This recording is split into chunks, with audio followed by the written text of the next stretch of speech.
Graça e paz, irmãos, irmãs. Acompanhando a narrativa do Evangelho de Mateus, constatamos que por onde Jesus passa, ele espalha o bem e ministra vida nova às pessoas. É a chegada e a presença do reino de Deus na terra que é a causa que produz vida nova naqueles que aderem e confiam em Jesus.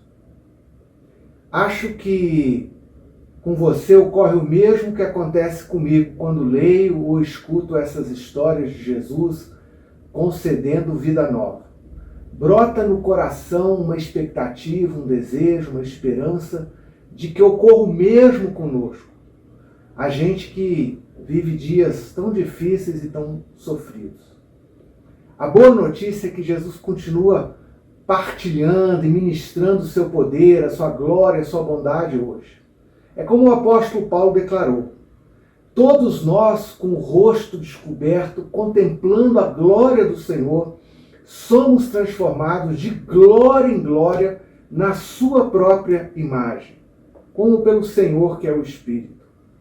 Vamos considerar dois tipos básicos de experiência espiritual que gradualmente transforma a nossa vida. O primeiro tipo, as experiências extraordinárias de revelação. Passados 6 dias daquela conversa importantíssima que Jesus teve com os discípulos, quando ele lhes perguntou sobre quem eles achavam que ele era, lembra? Quando Pedro declarou que ele era o Cristo, o ungido, o prometido por meio dos profetas, o Filho do Deus vivo, e Jesus lhes explicou que estava indo para Jerusalém, onde sofreria, seria morto pela liderança religiosa, e os discípulos ficaram chocados. Então, 6 dias depois dessa conversa, Jesus chamou Pedro, Tiago e João e subiu a um alto monte, muito provavelmente o Monte Hermon, que fica na área de Cesareia de Filipe, próximo de onde eles estavam. Região que ficava fora do território de Israel, hoje território sírio, sob ocupação israelense, as colinas de Golã. Chegando no alto desse monte, aconteceu algo muito especial. Jesus se transfigurou. Transfiguração é um dos 7 eventos-chave onde descobrimos a identidade profunda de Jesus. Quem ele é, a sua identidade celestial, a sua filiação divina. A transfiguração, junto com a sua concepção e nascimento únicos, seu batismo, a tentação e a vitória sobre o maligno, a sua morte singular, a sua ressurreição e a sua ascensão e entronização celestial, de onde reina sobre o universo, confirmam que a identidade divino-humana do nosso Senhor Jesus. De todos esses eventos-chave, a transfiguração talvez seja o menos conhecido, o menos estudado, pois é um acontecimento tão extraordinário, uma antecipação do futuro escatológico para dentro da história. Jesus havia dito, ao fim daquela conversa que haviam tido alguns dias antes, que alguns dos discípulos veriam, ainda antes que morressem, o Filho do Homem vindo em seu reino. A transfiguração, a palavra grega é metamorfose, foi a realização dessa promessa e consistiu na mudança da aparência terrestre de Jesus para a modalidade de figura transcendente, com um corpo glorificado, como aquele corpo que Jesus teve após a sua ressurreição. Por alguns instantes, Jesus manifestou exteriormente a sua glória como ser celestial, transcendente, Filho de Deus. No relato da transfiguração, descobrimos que o Cristo da fé anunciado pelos apóstolos é o mesmo Jesus da história, que o reino de Deus prometido para o futuro já está em ação e movimento nesse mundo, ainda que de modo encoberto e velado. Alguns anos depois, foi assim, como luz fulgente e radiante, que Paulo viu a Jesus no caminho de Damasco, e que João ouviu quando recebeu a mensagem de Apocalipse na ilha de Patmos.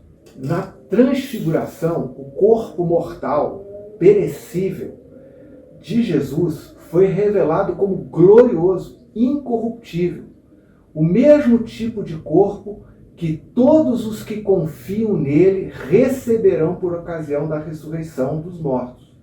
Os justos, disse Jesus, resplandecerão como o sol do reino de meu Pai. E conforme muitas outras passagens bíblicas, a transfiguração projeta antecipadamente, no tempo da vida terrestre de Jesus, a sua ressurreição, o seu poder, a sua glória, o seu reino, confirmando que Jesus é de fato o Messias prometido. O evento todo é extraordinário. Naquele momento aparecem Moisés e Elias, e conforme o relato de Lucas, eles estavam conversando com Jesus sobre a paixão, a ressurreição e a ascensão de Jesus que ocorreriam em breve. Moisés representa a lei e Elias o movimento dos profetas, aqueles que anunciaram a vinda de Cristo, confirmando que Jesus é o cumprimento da lei e dos profetas. Essa narrativa também é muito interessante por revelar alguns aspectos da existência para além desse mundo captado pelos nossos sentidos. A chamada escatologia das pessoas. Moisés e Elias foram identificados nominalmente, reconhecidos pessoalmente, estavam diante do Senhor, conversando com ele sobre os temas da sua missão. Bem assim como Jesus disse em outra ocasião, Deus é Deus dos vivos e não dos mortos. Significa que os que partem desse mundo em relação com Deus permanecem na relação com Deus no mundo que transcende.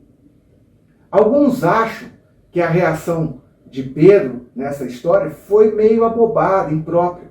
Mas longe disso, muito antes pelo contrário. Pedro conhecia bem as profecias sobre a vinda do Filho do Homem, que recebe glória, autoridade, reino para governar sobre todos os povos eternamente. Um reino eterno que nunca seria destruído.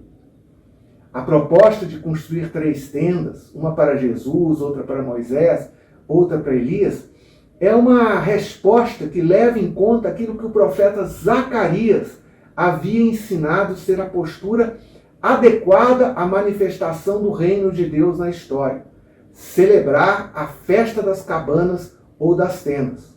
Por isso, Pedro, talvez um pouco rápido, mas cheio de esperança e com muita satisfação, entendendo que Jesus é o Filho do homem anunciado, e que o reino de Deus prometido estava sendo iniciado em glória e autoridade, prontamente se oferece para construir as tendas para a festa eterna que supõe-se iniciar naquele momento. Entretanto, a visão continua e se amplia. Enquanto Pedro falava, uma nuvem resplandecente os envolveu. E dela saiu uma voz divina declarando que Jesus é o Filho amado de Deus, em quem Deus se agrada, ordenando que seja dada toda a atenção a tudo que Jesus diz. Veja que importante a orientação celestial. Ouviu, ou seja, aqueles que desejam participar do reinado eterno de Deus, devem ouvir e seguir com toda atenção a tudo que Jesus proclama e ensina. Esse é o caminho. Nesse momento, os discípulos se sentiram aterrorizados e se prostraram, reconhecendo a presença e a voz divina, percebendo a sua finitude e limitação, mas como que tocando a eternidade, degustando um aperitivo daquele momento mais esperado por todo verdadeiro adorador. Magnificamente, Jesus, o bom pastor, se aproxima deles, toca neles e lhes dirige palavras de encorajamento. Que experiência exuberante, maravilhosa, especial. Alguns personagens bíblicos também tiveram, eventualmente, em meio às suas lutas e desafios de vida, experiências gloriosas assim. Claro que essas revelações não se esgotam em si mesmo e têm propósitos maiores do que a satisfação dos que as experimentam. Talvez você já tenha tido, numa ocasião ou outra, alguma experiência extraordinária, assim com Deus. Graças a Deus. Mas o fato é que nem sempre as experiências na caminhada cristã são assim extraordinárias. Há outro tipo de experiência, talvez mais comum, onde a glória e o poder divino se manifestam num contexto de fracasso. Esse é o segundo tipo de experiência espiritual. Experiências com a graça a partir da fraqueza. Assim como Jesus havia designado 3 discípulos para o acompanharem na subida do monte, Jesus deixou os demais apóstolos junto com os discípulos e discípulas, cuidando da multidão no pé da montanha.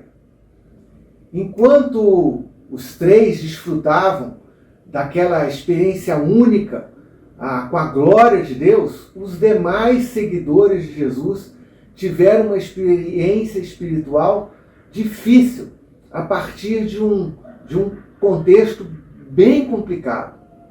Os relatos paralelos à narrativa de Mateus, nos evangelhos de Marcos e Lucas, nos dão mais detalhes sobre a atmosfera ruim, o ambiente tóxico que se formou na multidão.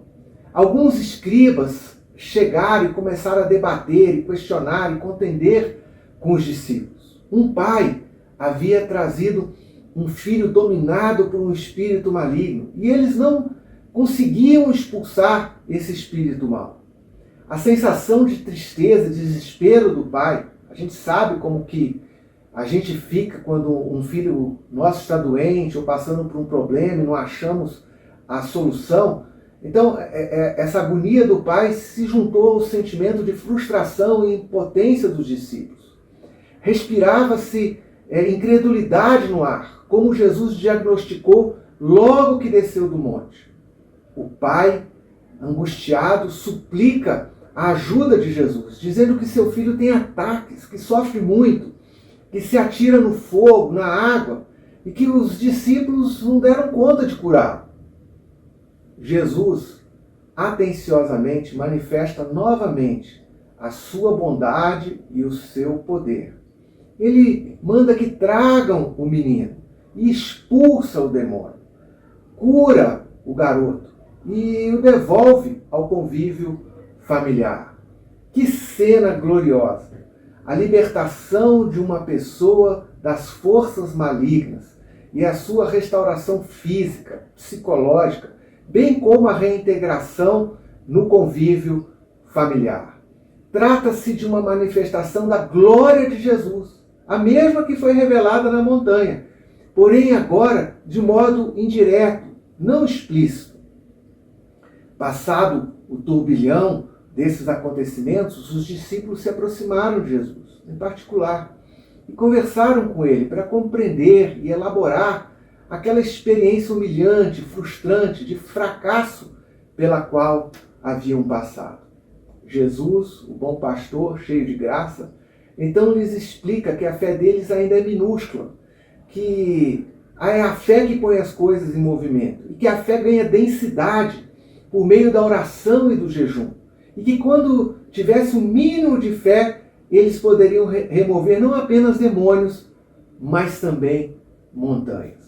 As experiências espirituais, sejam as extraordinárias, sejam aquelas do contexto da nossa fraqueza, têm a finalidade de ministrar a nós a graça e a glória divina, para nos transformar e nos restaurar gradualmente na imagem de Jesus. Ambos os tipos de experiência espiritual são importantes e seguem uma espécie de roteiro, iniciando-se com uma orientação ou direção de Jesus, seguidas por alguma revelação da glória e do poder de Jesus, seja explícito ou implícito. É uma crise ou percepção da própria fraqueza e inabilidade, uma reflexão ou ressonância graciosa do Senhor que nos transforma e a continuação da caminhada como discípulos do Senhor para um novo ciclo de crescimento espiritual. Então, abra o seu coração, escute e aceite o chamado, a direção do Senhor. Espere pela revelação da sua glória, seja ela grandiosa como foi para Moisés, ou delicada como uma brisa como foi para Elias. E deixe Deus transformar a sua vida e a graça dele fluir através de você. O Senhor abençoe e guarde a você e seus queridos. Que você tenha uma ótima semana com novas descobertas espirituais e até o nosso próximo encontro.